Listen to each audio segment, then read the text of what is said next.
Thank you, Jesus, for this beautiful, wonderful day. We have gathered here to understand you, to know you better.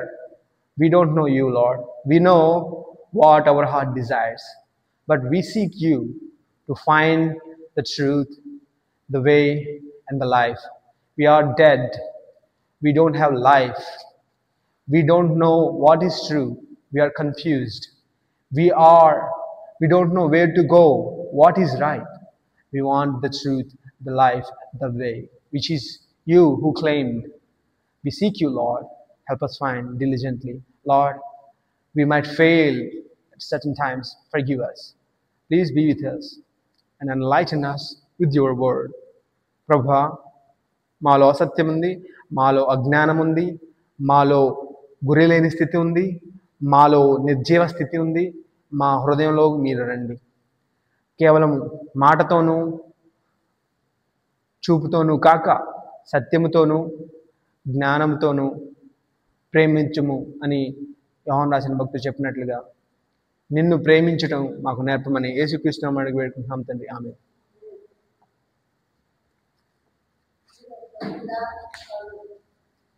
నిశ్శబ్దం. Okay, so నిన్న ఏం నేర్చుకున్నాము అంటే మనము పాత నిబంధన నేర్చుకున్నాం. ఈ రోజున మనం నేర్చుకునేది కొత్త నిబంధన సర్వే. కొత్త నిబంధన సర్వేలో మనము ఇంతకుముందు కొన్ని రోజుల క్రితం మనం నేర్చుకున్నది gospels, time periods of New Testament history. So కొత్త నిబంధనలో 27 పుస్తకాలు ఉన్నాయి. ఆ 27 పుస్తకాల్లో సువార్తలు 4. నాకు గుర్తు చేయగలరా? మీలో ఎవరైనా సువార్తలు జ్ఞాపం చేయండి వెంటనే, టకటగా చెప్పండి. ఆత్మానుసారంగా నడుచుకో, అప్పుడు శరీర క్రియైన నీ నాలుకకి కత్తి పెట్టుకుంటావు. In a chronological order. మీ దృష్టి ఇదిగో అటు ఇటు చూడకుండా నీ నాలుక వైపు వెళ్ళింది. మనం ఇదిగో అసహించుకోవాలి దుష్టత్వాన్ని. ఇదిగో వినండి. యేసోపు ఉన్నాడు. యేసోపు ఆ పోతీఫర్ భార్య పర్లేదులే ఒక రాత్రి గడిపి వెళ్ళిపోతే ఏమైంది అని అన్నాడా? పారిపోయాడా? అది ఎందుకని? మీరు నిశ్శబ్దంగా ఉండాలి. మీకు ఇష్టం వచ్చినట్టు ఉండకూడదు ఇక్కడ, ఓకేనా? మీరు జాగ్రత్తగా ఉండాలి. మనం ఎక్కడైతే 2-3 కూర్చున్నారో ఆయన మనం ఆహ్వానించినట్టు, అంటే మీరు ఆయన మీద విశ్వాసం లేదని అర్థం. సర్వలోక అది ఇగో మీ ఆఫీసర్ గారు, సూపర్వైజర్ గారు వస్తే మీరు ఎంత గడగడలాడతారు? అర్థమైందా? ఎంత గడగడలాడతారు? అదే విశ్వాసం మనం చూపించాలి. మీరు చూపించటం మీకు అర్థం కాకపోతే ప్రశ్నించాలి, ఎందుకని ఇలాగే ఉండాలని. అలా ప్రశ్నించకపోతే మీరు ఎదగలేరు. అర్థమైందా? ఓకే, దేవుడిని నిజంగా ఆహ్వానించండి మీరు ప్రార్థించేప్పుడు. సో మనము Babylon rule, Persian rule, Greek rule, Hasmonean rule, Roman rule గురించి తెలుసుకున్నాం. ఏది పాత నిబంధన మరియు కొత్త నిబంధన మధ్యలో ఏవైతే జరుగుతున్నాయో ఆ కాలక్రమాన ఏం జరిగినాయి.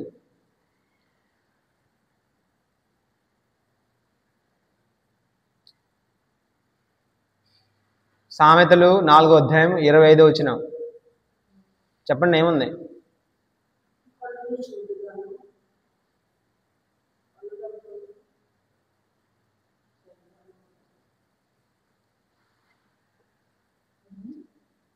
నాలుగు 25.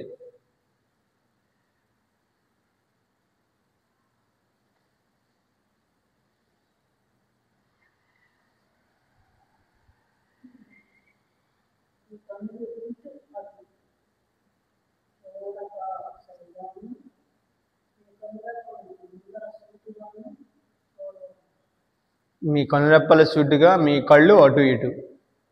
అంటే కళ్ళు మనం రెప్పేస్తాం ఎప్పుడప్పుడు. ఎందుకని వేస్తాం? కనురెప్ప ఎందుకు వేస్తారు? నిమిషానికి 4 సార్లు వేస్తారు కనురెప్ప. 10 సార్లు పైన వేస్తారు మనిషి కనురెప్ప. వాళ్ళకి తెలియదు వేస్తున్నారని. ఎందుకని వేస్తారు? అది ఎందుకని? డస్ట్ నుంచి అండ్ క్లీనింగ్ అండ్ కాపాడటం క్లీనింగ్ అన్నీ. అంటే ఇది ఎప్పటికప్పుడు రెడీగా ఉంటుంది ఏమన్నా పడుద్దేమోనని. అందుకే మనం బ్లింక్ చేస్తాం. ఎందుకంటే నీళ్లు అంటే గాలి, ఈ బయట ఉన్న గాలి తేమ మన కంట్లోకి వెళ్ళింది అనుకో, మన కళ్ళు నీళ్ళు అయిపోతాయి. అప్పుడు అంతా బ్లర్గా కనపడుద్ది. అదే మనం ఎప్పటికప్పుడు ఇట్లా ఇలా వైపర్ ఉంటుంది కదా కారులో, ఇలా అంటిద్ది ఆటోకి, అవి నీళ్లు పడిని ఇట్లా తుడిసిద్ది, అప్పుడు క్లియర్గా కనపడుద్ది. అలాగే మన కళ్ళు కూడా అది వైపర్ లాగా పనిచేసిద్ది, తుడిసేది, ఎప్పటికప్పుడు తేమని క్లీన్ చేసిద్ది. అలాగే మీరు కళ్ళు ఎట్టా పెట్టి చూడండి, కళ్ళ నీళ్ళు వస్తాయి. అందుకని మీరు ప్రార్థించండి. ఇప్పుడు ఒకసారి మా కళ్ళని ఎలా ఉండాలి అని ఒకసారి మీరు ప్రార్థిస్తారండి. అటు ఇటు చూస్తున్న వ్యక్తి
నీ కళ్ళు అటు ఇటు చూడక సూటిగాను, మీ కనురెప్పలు మీ ముందర సూటిగాను చూడవలెను అని మాట మీరు వాడలేదు. మీరు ఇదిగో ప్రార్థన చేసేటప్పుడు పెన్ను పేపర్ పట్టుకుని రాయండి. అర్థమైందా? మీరు ఎప్పుడు కళ్ళు మూసుకి ప్రార్థన చేయొద్దు ఇక నుంచి, సరేనా? ఎవరైనా ఈ చర్చిలో చేయమన్నా సరే నేను రాస్తాను, ప్రార్థన నోటితో చేయను అని చేయండి. ఎందుకంటే మీరు నోరుని ఎలా వాడుతున్నారంటే, ఫరిసేయుడు ఎలా అయితే సులభంగా నాలుగుతో సునాయాసంగా ప్రార్థన చేశారు అలా చేస్తున్నారు. ఇప్పుడు కూడా చూడు, సూటిగా లేదు, గురి లేని హలో గురిగా చూడండి, ఇటు చూడండి. ఇప్పుడే వాక్యం చదివారు, గ్రహించట్లేదు. మనం సూటిగా చూడాలి. సూటిగా చూస్తే మనం అది నాకు కావాలి, ఇప్పుడు ఏదైనా నచ్చింది అనుకో, ఏదైనా అందంగా పర్ఫెక్ట్గా కనబడుతుంది అనుకో, సౌందర్యంగా, దాని ఇంకే చూస్తాం, అవునా? కానీ కొన్ని మనం దక్కవు, చూడడానికి కూడా ఇష్టపడం దక్కని దాన్ని చూసి మనం. కానీ కొంతమంది అది దక్కదని తెలిసినా సరే వాళ్ళ ఉన్న లోపాన్ని పక్కన పెట్టి, వాళ్ళ ఉన్న ప్రతి బలహీనతను పక్కన పెట్టి దానివైపు గురివైపు చూచి ముందున్న పరుగు పందెంలో ఓపికగా పరిగెత్తేటట్టు వాళ్ళు గురి పెట్టుకుంటారు. దాన్ని వాళ్ళు చేయలేదని. ఐఏఎస్లు ఐపీఎస్లు మీకు నచ్చినట్టుగా ఆడతా పాడతా గడిపితే ఎవ్వరో, లేదంటే గొప్ప ఆటగాళ్ళు, అందరికంటే వేగంగా పరిగెత్తేవాళ్ళు, అందరికంటే బాగా ఈదేవాళ్ళు, అందరికంటే గొప్పగా ప్రపంచాన్ని ఇదిగో ఈ ట్యూబ్లైట్లు కనిపెట్టేవాళ్ళు ఆడతా పాడతా కనిపెట్టే ఉంటే అవ్వలేదు కృషి. నాకు అది జరగాల్సిందే. మీకు కూడా తెలుసా, బల్బు కనిపెట్టిన వ్యక్తి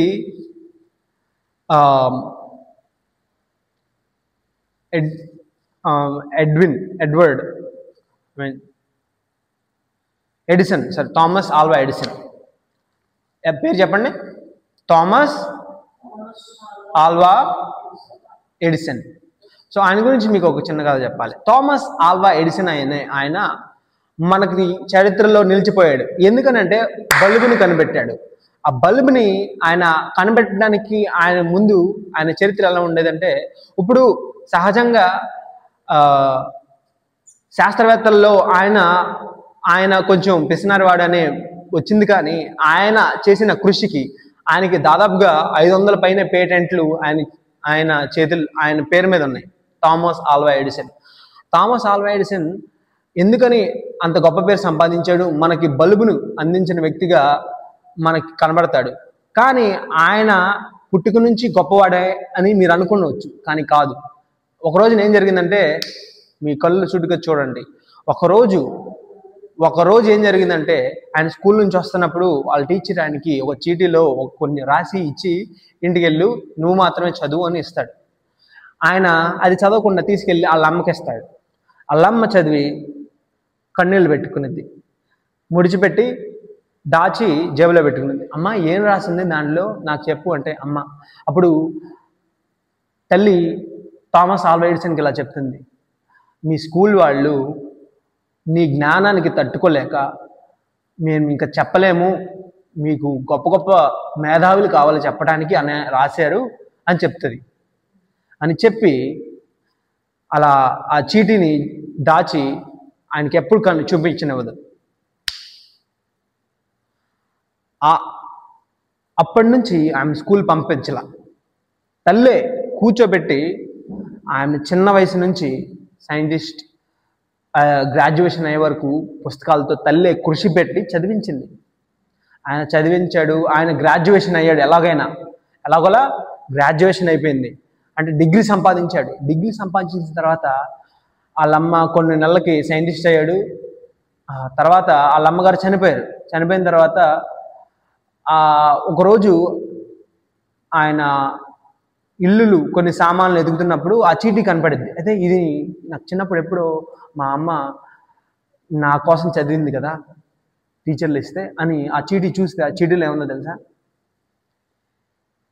మీ అబ్బాయి చదువుకి పనికిరాడు, ఆయన ఎంత మేము బలవంత పెట్టినా ఆయనకి చదువు అవ్వట్లేదు, మా వల్ల కాదు, దయచేసి స్కూల్కి పంపించొద్దు అని రాసింది. తల్లి ఆ మాటను నమ్మిందనుకో ఏమయ్యేది? అయినా మనకు బల్బు వచ్చేదా? ఆ తల్లి నమ్మలేదు. దుష్టుడు మనల్ని అపనమ్మకానికి గురి చేస్తారు, అబద్ధాన్ని నమ్మించేలా చేస్తాడు. దుష్టుడు మనం ప్రేమించడానికి రాలేదు. దుష్టుడు అబద్ధం చెప్పడానికి, మమ్మల్ని మోసం చేయటానికే వస్తాడు. మనల్ని మోసం చేయడానికే వస్తాడు. మనకి మంచి మనకు సులభమైనవన్నీ ఇస్తాడు. మనం వాటిని ఆశపడకూడదు. మనం సత్యమందే మన గురి నిలుపుకోవాలి. మన కళ్ళు అటు ఇటు చూడక మీ కనురెప్పలు ముందర సూటిగాను చూడాలి. అప్పుడు దుష్టుడు వేయు అగ్ని బాణాలని మనం విశ్వాసం అనే ఢాలుతో ఎదుర్కోవాలి. ప్రియమైన దేవుని బిడ్డ, అప్పుడే ఈ దుష్టుడు మన దగ్గర నుంచి పారిపోతాడు. ఎవడు తరమకుండానే పారిపోతాడు. కేవలం మన విశ్వాసం వల్ల. మన గురి దేని మీద నిలుపుకున్నామో, మన గురి దాని వైపు నుంచి తీయని ఎడల తీసేంత వరకు మనల్ని వాడు దాడి చేస్తానే ఉంటాడు. మన విశ్వాసమే మనల్ని రక్షిస్తుంది. మర్చిపోకండి. మనం ఎప్పుడైతే విశ్వాసం కోల్పోతామో, మన వల్ల కాదు, దేవుడు మన మాట వినడు, దేవుడు నాకు ఇది చేయలేడు, దేవుడు నన్ను మర్చిపోయాడు, దేవుడు నాకు సహాయం ఇక చేయడేమో. కీర్తనలు 88వ అధ్యాయంలో ఇలా రాస్తాడు, దేవా నువ్వు నన్ను మర్చిపోయావా అని ఎంతో దీనంగా. దావీదు సముఖమందు లేవీయులు ఎలా అయితే ఆరాధన చేస్తారో వాటిలో ప్రథముడైన ఒక వ్యక్తి, ఆయన ఇలా ఆరాధిస్తాడు. దావీదు రాజ్యం అంటే గొప్ప రాజ్యం. అంత గొప్ప రాజ్యంలో కూడా దేవా మమ్మల్ని చెయ్యి విడిచావా అని రాస్తున్నాడు. దావీదు రాజ్యం సముఖంలో ఆయన అపాయింట్ చేసిన వ్యక్తి ఆరాధనలో ఈ పాట పాడుతున్నాడు, దేవా మమ్మల్ని ఎందుకు చెయ్యి విడిచావు అని. కీర్తన 88వ కీర్తన. ప్రియమైన బిడ్డ, మనము అటువంటి అసహనానికి మనం గురవుతాం ఈ లోకంలో. కానీ మనం నమ్మకూడదు. మన దేవుడు గొప్పవాడు, నమ్మదగినవాడు. ఆయన మనల్ని శోధనలోకి అనుమతించే దేవుడు. మనం యోబు గారి గురించి పాడతాం, ఆస్తి అంతా పోయినా, తన దేహం అంతా కురుపులతో నిండినా, అన్నీ ఇచ్చినవాడు అన్నీ తీసుకుపోయే, అన్నీ ఇచ్చినవాడు అన్నిటినీ తీసుకుపోయే అని యోబు పలుకలేదా? ఓ భక్తుడా అని యోబు పలుకలేదా? హల్లెలూయా. ప్రియమైన దేవుని బిడ్డ, మన గురి ఎక్కడ నిలుపుకోవాలో అక్కడ నిలుపుకోలేదంటే, మన హృదయంలో నిబ్బరంగా మనం చేసుకుని మన గురి వైపు మనం పరిగెత్తలేదంటే దుష్టుడు మనం సులభంగా నాశనం చేస్తాడు. ఎందుకంటే వాడి గురి అదే. వాడు పుట్టిందందుకే, వాడు దేవుడిని విడిచిందందుకే, వాడు దేవుళ్ళో నిలవలేకపోయింది అందుకే. వాడికి దేవుడు ఇచ్చిన స్వేచ్ఛను వాడు వాడేది దీనికోసం మాత్రమే. దేవుడు మనకిచ్చిన విశ్వాసం గొప్పది. ఆ దుష్టుడు ఎన్ని చేసినా అది మనల్ని ఆపలేదు. అదే ఈ కొత్త నిబంధన, మన హృదయంలో రాయబడిన ఈ కొత్త నిబంధన. యేసు ప్రభు వారు మన కోసం మరణించిన ఈ కొత్త నిబంధన రక్తం మనల్ని మనం చేసిన పాత రోత చేష్టలను కడిగి దేవునికి దగ్గర చేస్తుంది. ఈ రోజున మనం దేవునికి దూరంగా, దుష్టునికి దగ్గరగా మనం ఎన్నో రోజులు గడిపాం. అది గురిలేని జీవితం, అది గుడ్డిగా చీకటిలో బ్రతికిన జీవితం. మరలా మనం ఆ గుడ్డి చీకటి జీవితాన్ని మనం ఎదిరించకపోతే ఏమవుతుంది? దుష్టుడు మనల్ని మోసం చేయడం సులువైపోద్ది. మన మరణించేంత వరకు ఆయన మనం మోసం చేస్తాడు, తర్వాత వదిలేస్తాడు. మన గమ్యం చేరుకుంటాం, మనకు ఇష్టమైన చోటుకి వెళ్తాం. ఎవ్వరు ఇష్టం లేని చోటుకి వెళ్ళరు. ఎందుకంటే మనలో అపవిత్రత ఉండేది. దేవుని దగ్గరికి వెళ్తాక మన వల్ల కాదు, ఎంత ప్రయత్నించినా కాదు. మనలో ఉన్నదంతా అపవిత్రత. మన దేవుడు అంటే ఇష్టం ఉండదు, దేవుడిని అంటే అసహ్యం వేస్తుంది. ఎందుకంటే మనలో ఉన్న చీకటి, మనలో ఉన్న అపవిత్రత ఆయనలో ఉన్న వెలుగుని అసహించుకుంటుంది. మనం దూరంగా ఉంటాం. సాధారణుడే మనకి ఇష్టం అవుతాడు. బాధల్లో, ఇబ్బందుల్లో, వేదనలో కూడా దేవుని వెలుగుని మనం పట్టించుకోం, తొక్కేస్తాం. ఆ ఆవేదనలో ఎలా అయితే ఏదైతే ధనవంతుడు లాజరు ఉన్నారు కదా, లాజరు తెలిసింది, బాధపడ్డాడు. ఆయన దుష్టుడు కాదు, కానీ ఈ లోకంలో ఒక మనిషిని ఇంకో మనిషిని ప్రేమించాల, దేవుని ఆజ్ఞ గ్రహించాల. ఆయన దుష్టుడు కాదు, కేవలం వాళ్ళ ఇంట్లో వాళ్ళని మాత్రమే ప్రేమించుకున్నాడు. అయ్యా, నేను మా ఇంట్లో వాళ్ళు నశించిపోతున్నారు, ఎవరినైనా లాజర్ని పంపించు, వాళ్ళు వింటారు అన్నాడు. కానీ దేవుడు పంపించాడా? ఈ భూమి మీద అనేక మంది మోషే ప్రవక్తలు వాళ్ళందరూ ఉన్నారు, వాళ్ళ మాట వింటే చాలు, ఈయన ఇంకో మృతుల నుంచి లేచి వెళ్ళినా వాళ్ళ మాట వినరు అని చెప్పాడు. లాజరు అబ్రహాం రొమ్మున ఉన్నాడు, కానీ ఈయన అలజడిలో, చీకటిలో, ఆ వేదనలో ఉన్నాడు. మనము శాంతికి, మన హృదయం నిండా శాంతి ఉందనుకోండి, శాంతి మార్గంలో మనం వెళ్తాం. మన హృదయం నిండా అలజడి ఉందనుకోండి, మనం అలజడిలోకే పోతాం.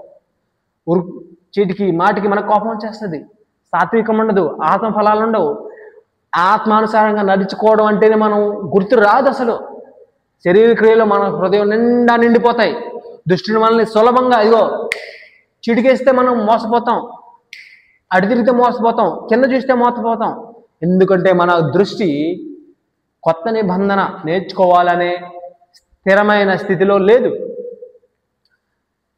లాజరు ఆయన లేమిలో ఉన్న వాళ్ళు ఏం చేస్తారు? దొంగతనాలు చేయడానికి, మోసాలు చేయడానికి, లంచాలు తీసుకోవడానికి, అబద్ధాలు చెప్పడానికి, ఇంకొకరిని కొట్టైనా లాక్కోవడానికి, ఎలా అయితే మంచి సమరయుడిని ఎలా అయితే కొట్టి ఆయన దగ్గర ఉన్న లాక్కుంటారో బలహీనులు, పేదవాళ్ళు చేస్తారు. కానీ ఈ లాజరు బలహీనుడు, కురుపులతో నిండిన వ్యక్తి అయినా ఆయన ఆశపడ్డాడు. అది ఏమన్నా పొరపాటున పడితే తింటాను అని ఆశపడ్డాడే కానీ దొంగతనం చేసుకుందాం, ప్లాన్లు వేద్దాం, వాళ్ళని వేసేద్దాం, వాళ్ళు దోచుకుందాం అనే ఆశ లేని వ్యక్తిగా మనం కనపడతాడు. మన దృష్టి నీతి మీద, యథార్థత మీద ఉన్నప్పుడు మన నొప్పి కూడా మనల్ని మోసం చేయదు. మన నొప్పి మనల్ని మోసం చేస్తుంది ఈ రోజున, మన ఆవేదనలు మనల్ని మోసం చేస్తుంది ఈ రోజున. మన నొప్పి మనకు సహాయాన్ని ఇస్తుంది. ఎందుకంటే నీ శ్రమల యందు నా కృప పరిపూర్ణమవుతుంది, నీ కృప నాకు చాలును అంటాడు దేవుడు, యేసు ప్రభువారు. అలాగే మనం ఈ రోజున ప్రేమను పంచాల్సిన వాళ్ళకి ఉన్నాం. అనేక మందికి జీవించడం రాదు. ఈ రోజున మనం క్రీస్తు నడిన అడుగు జాడల్లో నడుస్తూ మనం నేర్చుకుని ఓపికగా మనం ఆయన అడుగు జాడల్లోనే వెళ్ళాలి. అది శ్రమ, అయినప్పటికీ ఎందుకనంటే ఈ లోకంలో మీకు శ్రమ కలుగును, ఆయనను ధైర్యం తెచ్చుకోండి ఎందుకంటే నేను వాటిని జయించి ఉన్నాను. దేవుని బిడ్డ, అవి మనల్ని ఏం చేయలేవు. ఈ లోకంలో ఉన్న ప్రతిదీ అశాశ్వతమే. ఈ అశాశ్వతమైన దాంట్లోనే మనం తప్పటడుగులు వేసిన యెడల మనం మోసం చేసుకున్నట్టే. మన ఆత్మానుసారంగా నడుచుకుని ఈ కొత్త నిబంధన, దేవుడు మనకిచ్చిన ఈ నిబంధనలను మనం ఆనందించాలి. మనం కృషి చేసి చదవాలి, మన పాండిత్యాన్ని వాడాలి, మన పూర్ణ హృదయంతో, పూర్ణ ఆత్మతో, పూర్ణ శక్తితో, పూర్ణ వివేకంతో మనం ప్రేమించాలి. లేని యెడల మనం దుష్టుడు చేత మోసపోతాం. అందుకనే ఆయనే మార్గము, సత్యము, జీవమై ఉన్న దేవుణ్ణి మనం ఎరుగుతున్నాం. అద్వితీయ దేవుడు నిన్ను, నీ పంపిన క్రీస్తును ఎరుగుడు జీవని మనం ఎరిగిన వ్యక్తిగా ఈ రోజున ఈ జ్ఞానాన్ని మనం పొందుకుంటున్నాం. పుస్తకం తెరవండి. ఇంకా 4 నిమిషాలు ఉంది. మనం ఒకసారి చదువుదాం. Relations between the old testament and new testament తెలుసుకున్నాం. గాస్పిల్స్ మనం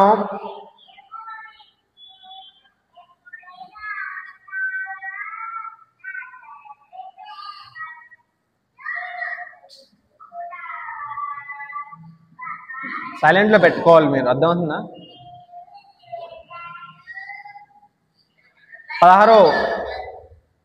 16వ అధ్యాయం. నేను మాట్లాడకూడదు ఇప్పుడు. కట్టే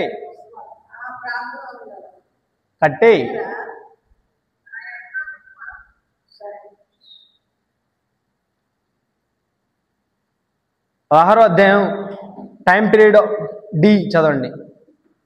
16వ అధ్యాయం. మీ దృష్టి అటు ఇటు చూడకూడదని చెప్పిన 16వ పేజీ డి.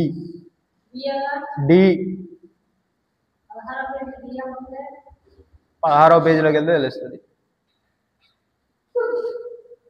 మీ దృష్టి అటు ఇటు ఉండకూడదని ఎప్పుడే చెప్పా. డి, సి తర్వాత డి, సి తర్వాత డి పక్క పేజీలో ఉంటుంది.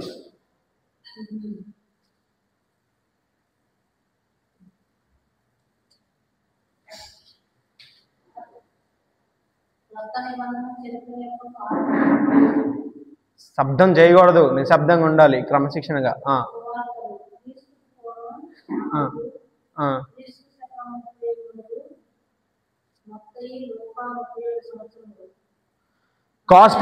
గాస్పిల్స్ అనే సువార్తలు అనేవి 4 BC, క్రీస్తు పూర్వం 4 నుండి క్రీస్తు శకం 33లో మత్తయ నుండి లూకా వరకు రాయబడ్డాయి.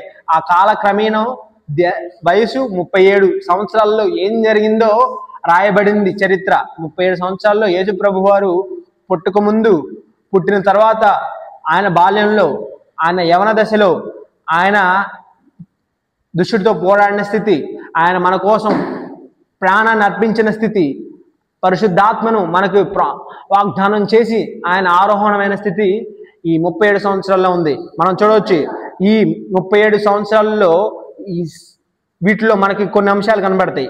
ముఖ్యంగా 3. ఏంటిది? ఆయన పుట్టుక, చదువు, మొదటిది కనబడుద్ది. 2,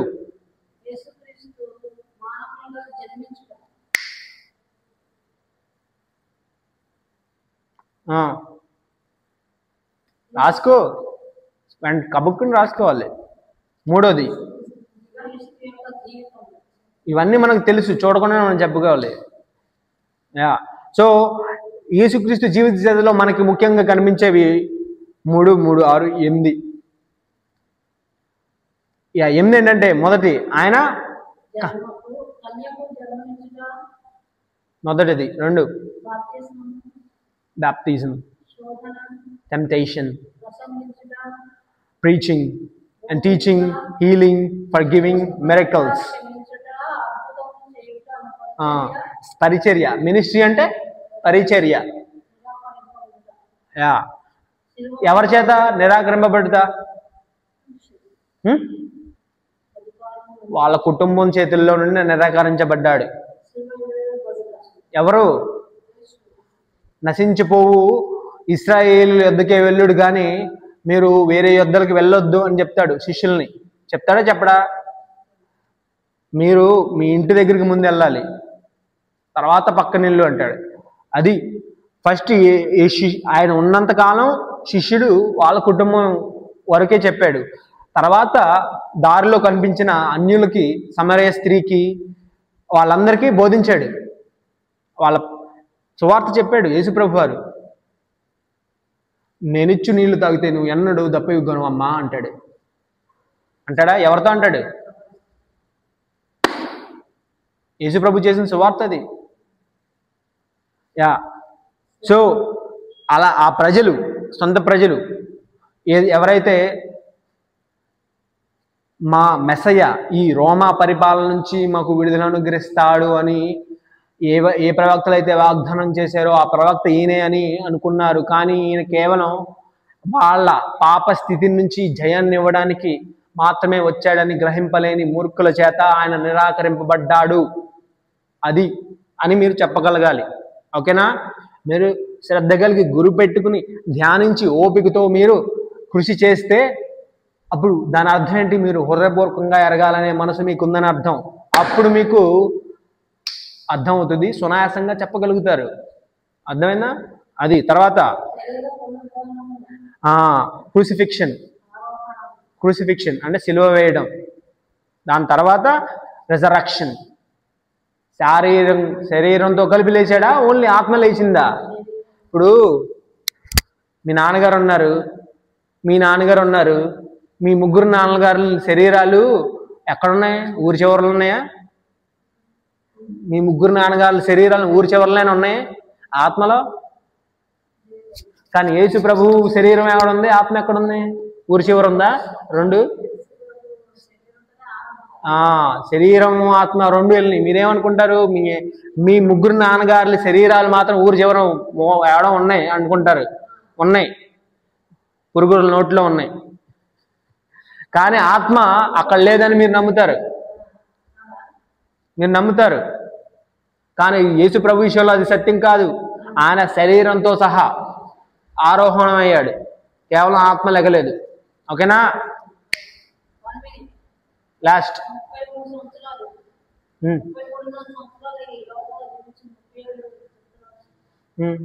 మరి 2 సంవత్సరాలు ముందుకెళ్తేనే కదా బాప్తిసం ఇచ్చి యోహాను పుడతాం ఎలాగో అవన్నీ తెలిసేది. అవి కూడా లెక్కేసుకోవాలి. ఇప్పుడు ఎలిజబెత్ గర్భం ధరించాలా వద్దా? కొంచెం వెనక్కి వెళ్ళాలి, ఇంకొంచెం వెనక్కి వెళ్ళాలి. ఎందుకంటే మనకు ఖచ్చితంగా ఈ కాలంలో జరిగిందని తెలుసు, కానీ ఈ రోజు ఈ ధనాన ఈ క్షణాన అనేది మనకి ఖచ్చితంగా లెక్కేలేకపోయారు. అందుకని 2 సంవత్సరాలు యాడ్ చేస్తారు. అదే యాడ్ చేయాలి, 1-2 యాడ్ చేయాలి. ఎందుకంటే బర్త్ సర్టిఫికేట్లు లేవు అప్పుడు. రోమా యేసుప్రభు పుట్టిన 10 నెలలకి జనన సంఖ్య నమోదవుతుంది, కైసర్ ఐగుస్తు వలన ఆజ్ఞ అవుతుంది. అప్పుడు వాళ్ళు పారిపోతారు. ఎక్కడికి? బెత్లెహేమ్ మళ్ళీ వస్తారు. బెత్లెహేమ్ నుండి జ్ఞానులు వచ్చినప్పుడు వాళ్ళకి ఆజ్ఞ అవుతుంది, చంపాలనుకుంటున్నాడు హేరోదని. వాళ్ళు ఐగుప్తుకి పారిపోతారు. అదైనా అప్పుడు దాకా వాళ్ళకి సర్టిఫికెట్లు ఏం లేవు. సో అందుకని మనకి లెక్కలు లేవు. కాబట్టి మనకి ఇదంతా ఒక ఎగ్జాక్ట్గా 37 అనేది మనం సూటిగా చూసుకుంటే తెలుస్తుంది. దాన్ని ఆరోహణం అయ్యి వెళ్ళిపోయేంత వరకు 33 ప్లస్ ఇంకో 4 యాడ్ చేయడంలో తప్పులేదు. ఓకే? సో దాని తర్వాత సంఘ చరిత్ర తర్వాత మనం కొత్త నిబంధనలో అంటే సువార్తల తర్వాత మనం కొత్త నిబంధనలో చూసేది ఆదిమ సంఘం. ఏంటిది? ఆదిమ సంఘం ఏ కాలం నుంచి ఏ కాలం వరకు ఉంది?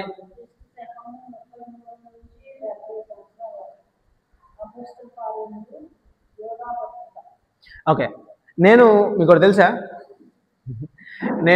నేను డానీ ఉన్నాడు కదా, డానీ వీడి ఫ్రెండ్ జోసెఫ్ డానియల్, మేమిద్దరం కలిపి విజయవాడలో జాబ్ చేసేవాళ్ళం. వింటున్నారా? విజయవాడలో కృష్ణలంకలో ఒక ఆఫీస్ ఉంది, అక్కడ మేము కలిసి జాబ్ చేసాం. ఆయన చేసేటప్పుడు అక్కడ ఒక రూమ్ రెంట్ తీసుకున్నాం. రూమ్ అదే ఆఫీస్ పెడతాకి. ఆ ఆఫీస్లో రెంట్ తీసుకున్నప్పుడు రెంట్ తీసుకునే ఆయన ఇలా కొన్ని రోజులు అయిన తర్వాత వచ్చి డానీ తెట్ట అంటున్నాడు. ఆయన పేరు ఏంటి, నీ పేరేంటి, జోసఫ్ డానియల్ అని ఉందేంటి, నువ్వు మీ నాన్న పేరేంటి అన్నాడు. మీ నాన్న పేరు సాల్మన్ రాజు అన్నాడు. ఆహా, ఇది కూడా ఇంగ్లీష్ పేరే. మీ తాత పేరేంటి, యేసోపు. ఇది ఇంగ్లీష్ పేరే.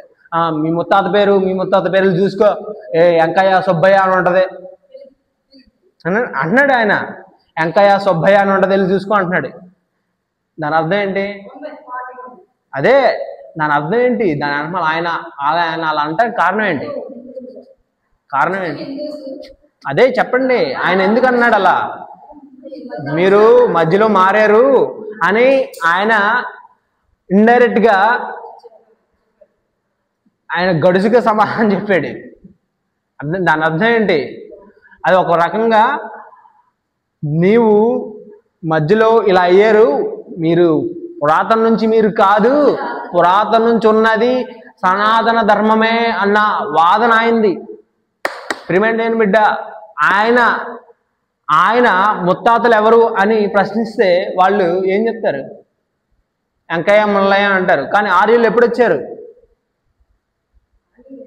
2000 సంవత్సరాల బీసీలో వచ్చారు అని మనం ఎలా చెప్తాం? ఆధారాలు చూపించాలి, చెప్తే కుదరదు కదా.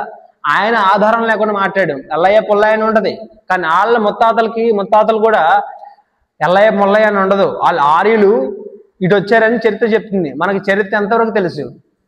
మన చరిత్రని శోధించి అడిగితే కానీ తెలియదు. కానీ ఇక్కడ మీరు ఏడి బీసీ అని చెప్తున్నారు. మన ఆది పురుషుడు అని ఒక సినిమా వచ్చింది. ఆది పురుషుడు అంటే ఏంటి? శ్రీరాముడు అంటారు. ఆది పురుషుడు అని ఒక సినిమా తీశాడు, ప్రభాస్ అంటాడు. అంటే శ్రీరాముడు ఆది పురుషుడు అని పేరు పెట్టారు. కానీ మన బైబిల్లో ఆది పురుషుడు ఎవరు? ఆదాము. కానీ వాళ్ళకి శ్రీరాముడు. శ్రీరాముడికి తల్లి ఉన్నారా? ఉన్నారు, దశరథుడు అంటారు. కానీ ఆదాంకి తల్లిదండ్రులు ఉన్నారా? ఆదాంకి తల్లిదండ్రులు యేసు ప్రభువా? లేరు. ఆయన భూమిలో నుంచి మట్టి చేత చేయబడి దేవుని ఆదాముకి తల్లిదండ్రులు ఎవరు లేరు, దేవుడే వాళ్ళని సృష్టించాడు. ఆదాము దేవుని కుమారుడు అని అంటుంది. అబ్రహాం వాళ్ళ తండ్రి పేరు. సో ఆదాము తండ్రులు దేవుని కుమారుడు అని ఉంటుంది. ఇది లూకా సువార్త 3వ అధ్యాయంలో వాళ్ళ జీనియాలజీ జనన సంఖ్య వేసినప్పుడు వాళ్ళ తల్లిదండ్రులు ఎవరు అంటే అలా ఉంటుంది. కానీ ఈయన ఎవరైతే ఓనరో డానీని పేరుని బట్టి అలా వివక్ష చూపించాడు కదా, ఆయనకి తెలియదు వాళ్ళు ఆది పురుషుడు అంటే శ్రీరాముడు అనుకుంటారు. కానీ మన ఆది అంటే ఏంటి? ఆది అంటే మొదటి అని. మొదటి పురుషుడు ఎవరు మన దృష్టి ఇటు చూడండి. మొదటి పురుషుడు ఎవరు? శ్రీరాముడా? వాళ్ళు సినిమా తీసేశారు. మరి అది నిజమా? ఓకే, మరి ఆది పురుషుడు అని వాళ్ళు శ్రీరాముని అంటారు. ఆ పేరు ప్రకారం అది పెట్టడం మీరు ఒప్పుకోరు కదా. మనం ఎలా తెలుస్తుంది? మనం శోధించి మన జ్ఞానాన్ని మనం పట్టుకున్నప్పుడే తెలుస్తుంది. మన ఆది పురుషుడు ఎవరు? ఆల్ఫా ఒమేగా నేనే అంటాడు. అంటే ఆదియు అంతమును నేనే అంటాడు. అటువంటి సువార్త మనం కలిగిన వ్యక్తిగా ఈ లోకంలో అనేక మంది ఎన్నో అపోహలు ఉంటాయి. వాళ్ళకి పూర్తిగా జ్ఞానం తెలియదు. డానీ సమాధానం చెప్పలేకపోయాడు, అలా మేలకొని ఉన్నాడు. ఆయనకు కూడా తెలియదు కాబట్టి, ఎందుకంటే ఆయన కూడా తెలుసుకోలేదు. కేవలం ఆయన పేరుని బట్టి ఈయన క్రిస్టియన్, ఈయన ఈ మతానికి చెందినవాడు, ఈ కులానికి చెందినవాడని అనేక మంది మనల్ని అలా విభాగించేస్తారు. కానీ మన దృష్టి సత్యం మీద ఉండాలి. ఏది ఉన్నదో, ఏది కలిగినదో దాని మీద మన దృష్టి ఉండాలి. అప్పుడు మనకు సత్యం తెలుస్తుంది, మన ధైర్యం వస్తుంది. సత్యం మనల్ని స్వతంత్రులను చేస్తుంది. అర్థమైందా? అప్పటి వరకు ఈ ఏడీలు బీసీలతో నాకేంట్రా బాబు అంటారు. మీ సర్టిఫికెట్ లేనిదే ఈ రోజున మీ గుర్తింపు లేదు. ఈ సర్టిఫికేట్ అనేది చరిత్ర, ఈ ప్రపంచ దేశాలన్నీ ఏదైతే అంగీకరించిన ఆ చరిత్ర ఏదైతే ఉందో దాన్ని బట్టి మనకి ఆనవాళ్ళు ఉన్నాయి. ఆ ఆనవాళ్ళని మనం గౌరవిస్తున్నాం కాబట్టి ఉంది. దాన్ని గౌరవించిన వాళ్ళు సంగతి ఏంటి, వాళ్ళు గుర్తింపు లేనట్టే. చాలామందికి ఉంటే నాకు తెలిసి అడుక్కునే వాళ్ళు కూడా ఉంటున్నాయి ఈ మధ్య కదా. అంటే వాళ్ళకి లెక్కింపబడాలంటే వాళ్ళు అంగీకరించాలి, తప్పదు ఇంకా. What is the time now? 8:11 అయింది.